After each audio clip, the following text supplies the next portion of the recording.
Bonjour à tous, bonne matinée.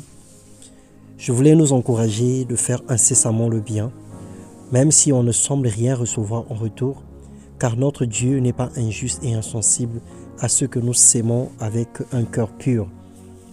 Le monde dans lequel nous vivons actuellement est dans la détresse, et chaque bienfait que nous pouvons apporter aux uns et aux autres ne fera que renforcer la solidarité et les liens d'amour autour des personnes, autour des humains. Que le Seigneur vous bénisse et vous donne un cœur plein d'amour. Bienvenue dans notre partage quotidien. Ce matin, nous allons parler de la part du Seigneur. Le thème de notre méditation, Jésus-Christ, le véritable secours dans l'épreuve. Dans Job 4, le verset 2 au verset 7, la Bible déclare « Voici, tu as souvent enseigné les autres, tu as fortifié les mains languissantes, tes paroles ont relevé ceux qui chancelaient, tu as affermi les genoux qui pliaient, et maintenant qu'il s'agit de toi, tu faiblis. Maintenant que tu es atteint, tu te troubles. » Il arrive dans la vie que nous soyons confrontés à des difficultés au point où personne ne vient à notre secours. Personne ne nous tend une bouée de sauvetage. Nous crions, nous cherchons de tous côtés sans succès. Notre présence devient gênante aux yeux des amis et de la famille quelquefois, malgré ce que nous avons fait, malgré notre renommée aux autres ou autres. Alors tu te plains, tu te lamentes et accuses Dieu de t'avoir abandonné. Mais rien d'étonnant, le secours de l'homme n'est que vanité. C'est ainsi que Dieu répond à l'homme sage. Il désire que chacun compte sur lui. Sa grâce ne se manifeste pas à cause de nos bonnes œuvres. Son attention n'est pas sur nos actions positives ou négatives, mais sur la confiance que nous avons en lui. Dans l'épreuve, lui seul est tout pour toi.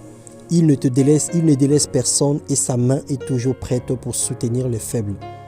Quand tout va mal, il faille que tu examines ta vie. Si tu es juste et que tu ne te reproches de rien, alors tu as 3 issues de secours comme Job. Job 4, le verset 6, la Bible déclare « Ta crainte de Dieu n'est-elle pas ton soutien? Ton espérance n'est-ce pas ton intégrité? Ta crainte pour Dieu, c'est le commencement de la sagesse, elle te guidera. » Selon Psaume 111, 10. Ton espérance, elle produira la foi et la confiance en Jésus-Christ dans l'épreuve. Romains 8, 24. Ton intégrité, c'est l'armure spirituelle qui empêchera le diable de t'accuser et de te culpabiliser. Alors, lorsque tout va mal, nous devons réarmer dans nos vies la crainte de Dieu, l'espérance et l'intégrité. Le secours de l'homme n'est que vanité.